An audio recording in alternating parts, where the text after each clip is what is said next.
Right, good to know you're still there. Still Business Rendezvous on Independent Television. If you just join us with your host, Lauren Tosifo, we're broadcasting from Benin Network Center. Now, when I opened, I told you that I'll be having a guest to have a discussion with me this morning on the rising inflation rate, the economic impact, the way forward. What do we do as a nation?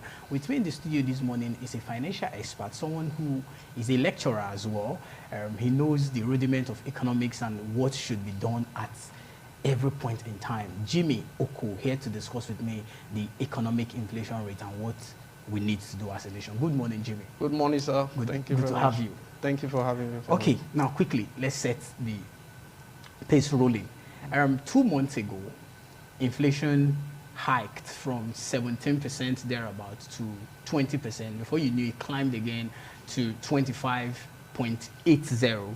Now, last week, on Monday, another statistics was released by the MBS that it has climbed from 25% to 26.72%. Yes. Now, the question is, what are the economic impacts of this inflation rate on the nation's economy? Because the country is actually passing through a whole lot lately, even during the past administration. Then this administration came on board, removal of subsidy, this and that. But they also told us that what drove the inflation rate to 26.72% is the hike in the price of goods.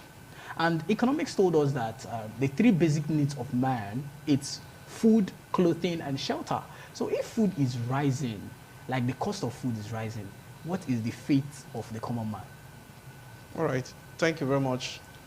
You know, inflation is a negative experience in any country. Okay. You know, once we say inflation, it is, I think, we should always first make an attempt to let the common man on the streets understand what it actually means. Okay. Yes, it is not sentenced to death, but it is something that can be corrected if we have persons in government that have the mind to make things happen, help the people, and make the country grow. Okay. Inflation in itself will mean, you understand that the money we use is ordinary papers. Yeah. Just papers with design, colored, and all that.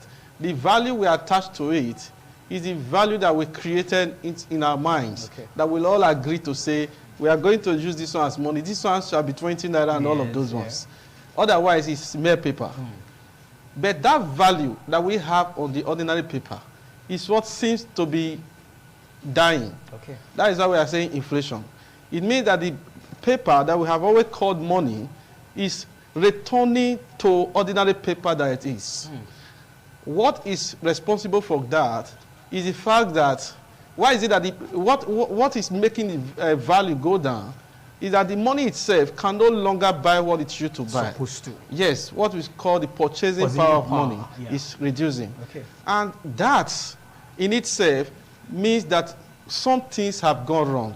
There's something we call equilibrium, which we always reach in every economic, with every economic indicators in the country. Yeah.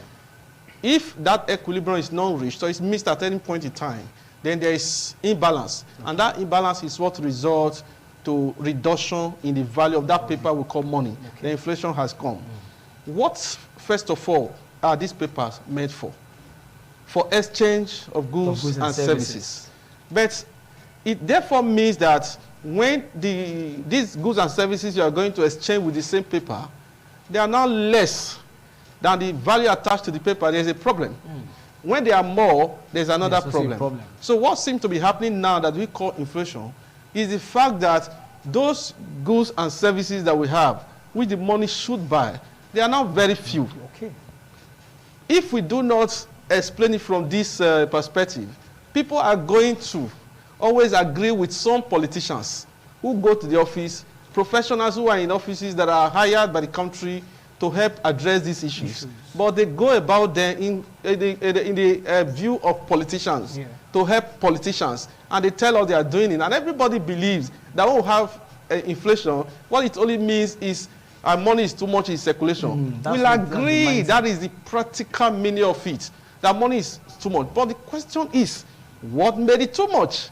What made it too much is because what it should buy have become fewer. Okay. That means we have not produced enough things that the money should buy. In other words, we'll say too much money chasing very few goods and services. That is what we have. Okay. It means, therefore, rather than always thinking about how to reduce it, we understand it's a good solution. But one thing we must reason just now as a country is that the primary meaning, the relationship between these two variables, money and the goods and services it buys, is to bring that up.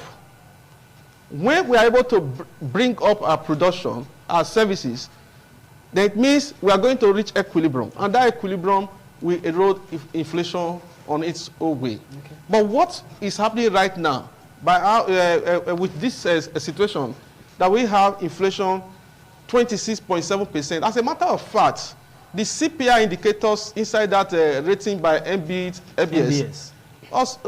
points that 26.7% is only indicating the average, the cross data of all the variables, the mean of all the variables. Yeah.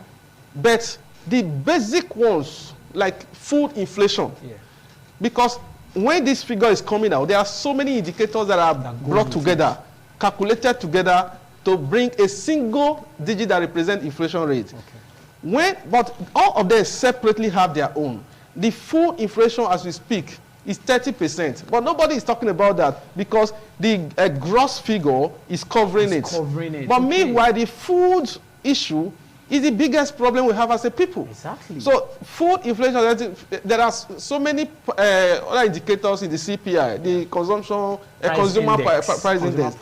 So, but the first part, according to the to intelligent economists who have existed long before us, have in their own wisdom agreed that when you are rating this inflation figure, you must bring first among all the CPIs the food inflation. Okay. And that means that it is most important among all the table of the CPIs that are used to estimate inflation in the country. But as we speak, food inflation is 30%, the general inflation rate is 26.7%. Yeah. The meaning of that practically right now as we speak is that Nigerians are not able to buy things anymore. Exactly. It means that the money we are using to buy things is becoming ordinary paper that you can pick from the ground. Okay. That is what it means. It's also saying that the government can no longer provide things for the citizens anymore. It also means that the money you have saved, you have lost it. It also means that businesses are not able to cope anymore. It also means that people abroad who would like to come to Nigeria to invest will no longer come. It also means that people who receive salaries, they are losing 26.7% of their salary every year. Wow. These are the means. So it is quite expedient on us to start addressing the issues one after the other. Okay, fine. I would really like us to talk more on this, but we don't have time. Or maybe we'll schedule again for another day. Now, as an expert in this field, what is really your advice to the government at this point? Because if food drives the inflation rate according to them, because there's this saying that unity is strength, but I keep saying unity is not strength. Food is actually strength. Someone who have not eaten wouldn't have strength to unite. So if the basic drive now of the inflation is food prices, then what should the common man on the street do? What should be your advice to the government, the economic experts, the CBN? I don't want us to talk about the exchange rate because that's a topic of its own. Yes. The naira against the dollar is more than 1,000 naira right now as we speak. So more like your 1,000 is nothing again. So just give a general advice. All right, thank you very much. You see, we have always received this, we hear many of our experts in position of authorities telling us about, when we talk about inflation, what we hear is exchange rates, this, all of that. The truth is that exchange rate, we know it can lead to inflation, but the effect which inflation has on exchange rate is more than the reverse form. Okay. Meaning that inflation can also lead to exchange rate, a negative exchange rate, a balance of payment deficit. But now, when we say, what should the government do? But first of all, what led to it? Okay. have you noticed that we know that we'll be having this inflationary gap for quite some years now? Yeah. But why is it that since 2005, this is the first time we are having our general inflation rate and getting to 26%. For 18 years, we've not had it like that. Yeah, no food inflation index has pointed to 30% in the past 20 years. Why? Number one, Nigeria is a country that's built all her strength on oil. Okay. Everything in the country, what we are doing here, without petrol will not be here. Okay.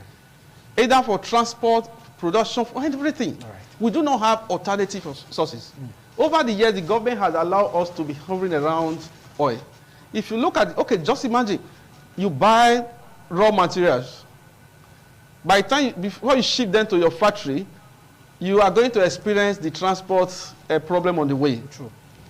And before, even after then, taking them to the warehouse, the same thing. Another issue. Returning them to the wholesaler, to the retailer, the same thing. Okay. So just imagine how many times the petroleum effect is going to build on the prices of these goods and services. Okay. At the end of the day, we are still not going to be able to buy them. Right. What happens is that, number one, the government should, as a matter of fact, this is not about song, it's a matter of fact, an urgent matter, go and address issue of petroleum.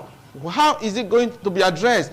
All right. Set up refineries, refine them as a matter of fact, even if it is allowing people to do little refining, modular and all of that, just do that. If you do so, it means that the cost of shipping these things abroad, you are importing them back to the country, because these are the effects that built on it. That you are aware that the marketers are already agitating now. Agitating that again. 700 is not feasible, 600 is not feasible anymore. So it's going to remain like that. These are all the things. And to add to it, that the president also said there is no more subsidy. Okay, thank you, Jimmy Oku. I think you will come back again on this discussion. We'll have a better time to also talk more about this. Thank you very much for joining me this morning. Still Business Rendezvous, we'll go on another short break, and I'll return for the continuation of the program. Please stay with us.